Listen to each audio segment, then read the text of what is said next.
Mandalay by Rudyard Kipling, 1865 to 1936. By the old Moulmein Pagoda, looking eastward to the sea, there's a Burma girl a-sittin', and I know she thinks of me.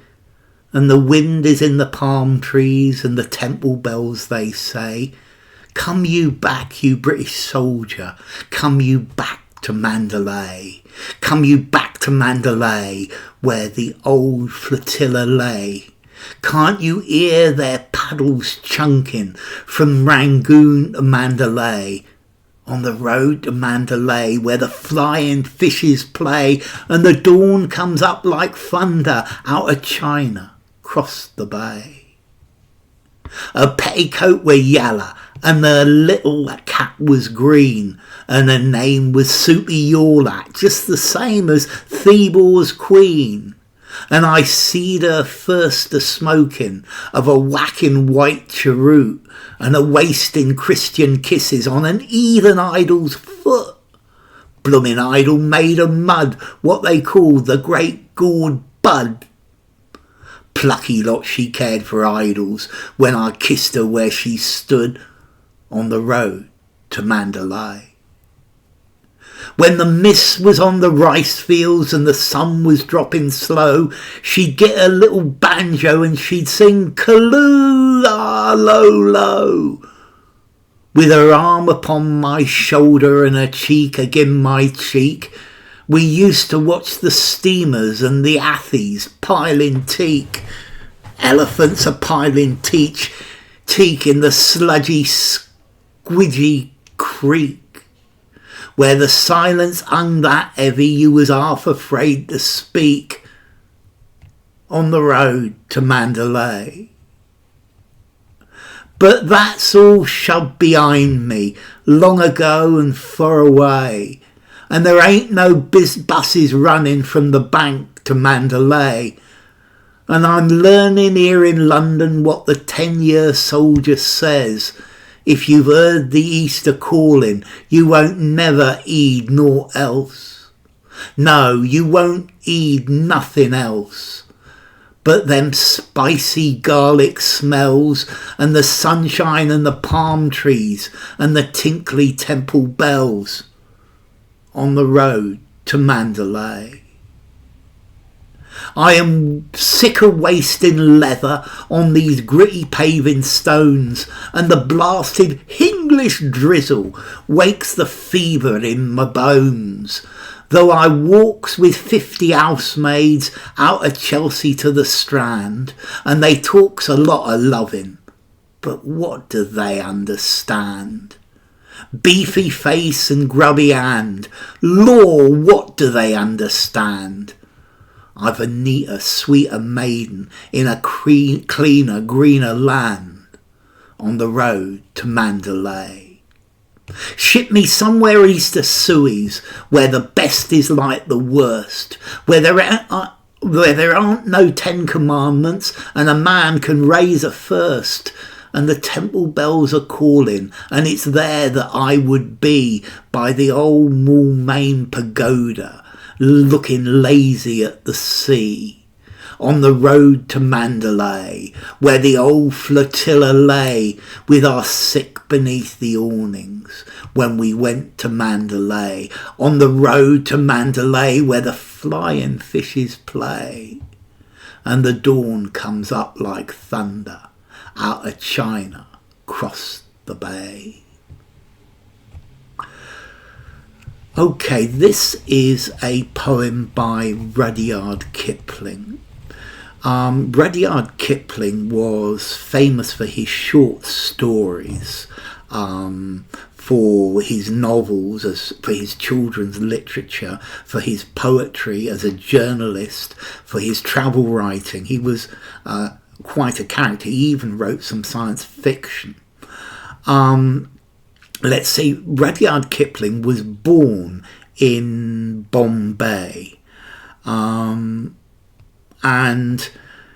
he wrote about India and colonialism, and this poem is about a British soldier, and this British soldier was in Burma. Mandalay is in Burma, and I think he's talking about the third Burmese war, where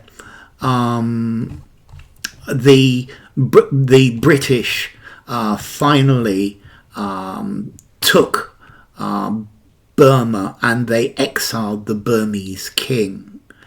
And the protagonist is a working class Cockney, and he's in London now. He's back in grey, boring London, and the only thing he can do is think about Burma. The only thing he can think about is going back. And he had a Burmese girlfriend, and he felt free, but that's now so far away. It's another place, another time, and he really, really misses it. He would really like to be back. He finds it very difficult to adjust to the restrictive British life. By the old Moulmein Pagoda, looking eastward to the sea. So the old Moulmein Pagoda, this is a pagoda, Moulmein in Burmese, and this is in the south of Burma, and he's looking towards the sea. There's a Burma girl a-sittin, and I know she thinks of me. So he's thinking about his girlfriend in Burma. By the wind, for the wind is in the palm trees, and the temple bells they say, come back, you British soldier, come back to Mandalay. So there's the wind in the trees, and the bells are tinkling, come back, come back. Well, this is in his mind, and he's thinking about it, about this coming back.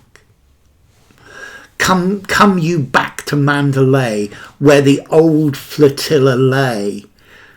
Can't you hear their paddles chunkin from Rangoon to Mandalay?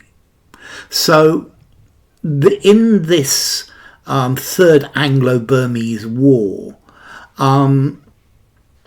British troops were carried up the Irrawaddy River from Rangoon to Mandalay, and this was about 500 miles, and they carried them in a fleet of paddle steamers. And this is the old flotilla. They were carrying the British soldiers to Mandalay from Rangoon, and the road to Mandalay is up the Irrawaddy River on the paddle steamers. Can't you hear their paddles chunking from Rangoon to Mandalay? So chunking, I guess this is the sound of the paddle steamer, because these were powered by steam power, and they're going all the way from Rangoon to Mandalay. On the road to Mandalay, where the flying fishes play. So there are flying fishes in the river. And the dawn comes up like thunder out of China across the bay. So the sun and the dawn comes up like thunder. This is an amazing simile, because normally dawn is associated with peace, with quiet light, the lightening of the day and rebirth. But this is thunder, because the sun that's coming up is incredibly hot and incredibly difficult to deal with. And I think that's why the dawn comes up like thunder. This is something that's quite amazing, and I'm sure it's full of different colours. Now he talks about his girlfriend. Her petticoat was yellow and her little cap was green. So she was wearing a yellow petticoat and a green cap. And her name was Supi-yaw-lat, just the same as Theebaw's queen. So Theebaw was the king of Burma at that time. And the British deposed him. He was the last reigning king of Burma. And he tried to regain control of the south of Burma from the British, who had held it for 50, 60 years. And the British sent the army, and that was the Third Anglo-Burmese War. And they exiled him to India. And Supi-yaw-lat was, I think, his half-sister. And that was the Theebaw's queen. And I saw her first a-smokin of a whacking white cheroot. So I first saw her smoking a white cigar and wasting Christian kisses on a heathen idol's foot. So she was kissing the foot of a heathen idol, of a pagan idol, of a Burmese god. Bloomin' idol made of mud, what they called the great gourd bud. So the idol was made of mud, it was made of earthenware, and this idol was called Bud, the great god Bud. Plucky lot she cared for idols when I kissed her where she stood. And she stopped caring about idols when I went over and I kissed her where she was standing. On the road to Mandalay. So going up the Irrawaddy. When the mist was on the rice fields and the sun was dropping slow, she'd get her little banjo and she'd sing Kulula-lo-lo. So in the evening when the sun is dropping and there is mist over the rice paddies, she'd play her banjo and she'd sing. With her arm upon my shoulder and her cheek agin my cheek, we used to watch the steamers and the hathies piling teak. So she'd put her arm on my shoulder and we would be cheek to cheek.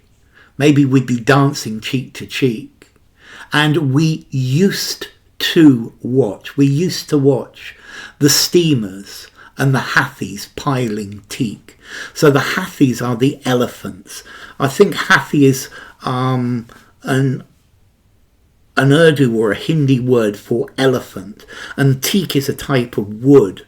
So they're piling the trunks of teak trees. The elephants are piling up teak trees, and they're watching the steamers go up and down the river. Elephants are piling teak in the sludgy, squudgy creek. So the elephants are piling teak in this muddy, sludgy, I don't think this word squudgy exists, but very muddy creek in the muddy river. Or the little river coming into the main river. Where the silence hung that heavy, you were half afraid to speak. And there was an incredible silence in this place. It was so silent that you wondered about speaking or not. On the road to Mandalay. I like the way it's the road, but it's the river. But all that shoved behind me long ago and far away. And there ain't no buses running from the bank to Mandalay. But all that's behind me, all that's in the past. It was long ago and it was far away. And there aren't any buses running from Bank in London to Mandalay. You can't just get a bus. He's back in London. And I'm learning here in London what the 10-year soldier tells. If you've heard the Easter calling, you won't never heed naught else.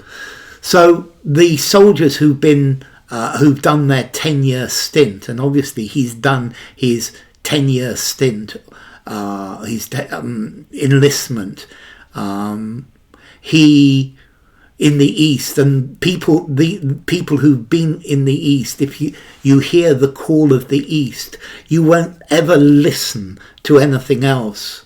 That once you fall in love with the Far East, then you won't need anything else. You won't listen to anything else. No, you won't eat nothing else but them spicy garlic spells and the sunshine and the palm trees and the tinkly temple bells. You won't listen to anything else. You'll only be thinking about the spicy smell of garlic and the sunshine and the palm trees and the tinkling tink-a-tink of the temple bells on the road to Mandalay. So he feels a longing to go back to Burma. That's where he wants to be. He doesn't want to be here in London. He wants to be back in Burma with his girlfriend and the spicy food and the sunshine and the palm trees and the sounds and the beauty of everything. And I'm sick of wasting leather on these gritty paving stones, and the blasted English drizzle wakes the fever in my bones. English! This is a Cockney way of saying English in a posh way. So it's a Cockney mocking a posh accent. The English drizzle. So I'm sick of wasting the leather of my shoes, of walking up and down on these gritty paving stones, on these gritty pavements, gritty with sand or with dirt on them. And the blasted English drizzle, it's drizzling, it's raining very slowly but continuously. And this wakes the fever in his bones. So clearly he's had malaria. And when it's cold, he has bouts of malaria. Though I walks with 50 housemaids out from Chelsea to the Strand, and they talks a lot of loving, but what do they understand?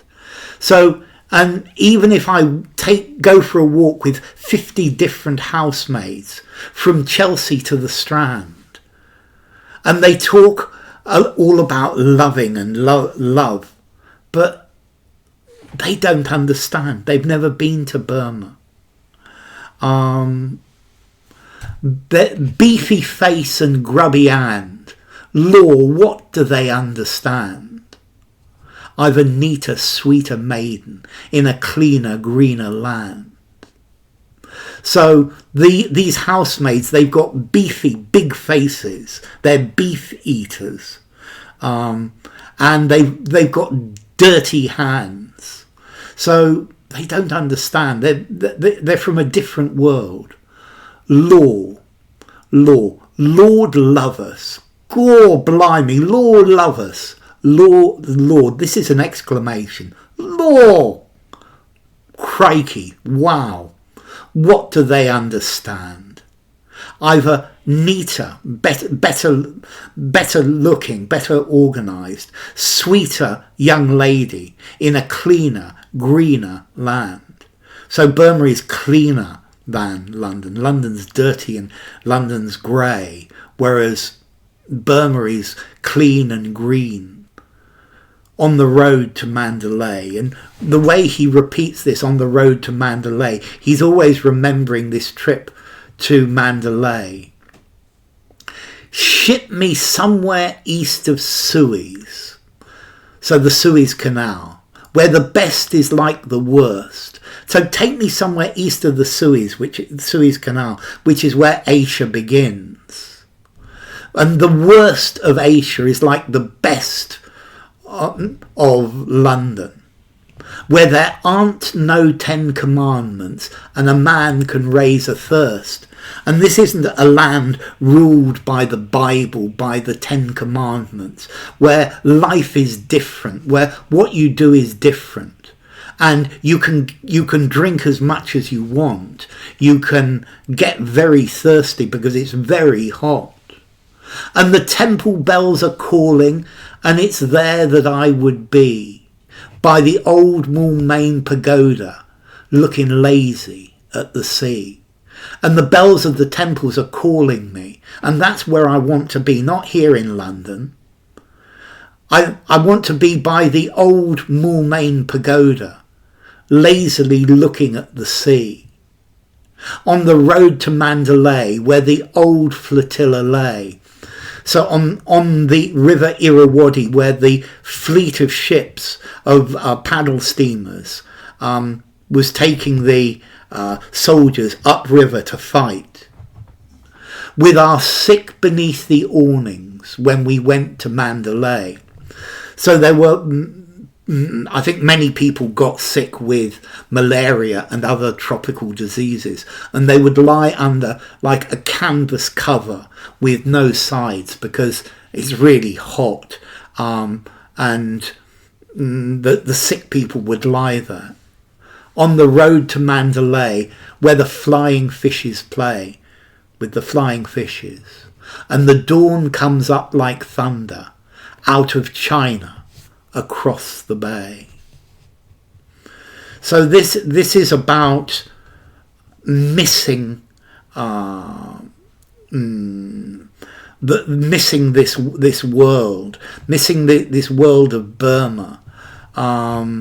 That he really wants to go back, that the world in London, that the British world, now he's experienced the Far East, he's experienced Burma, he will never want to go back.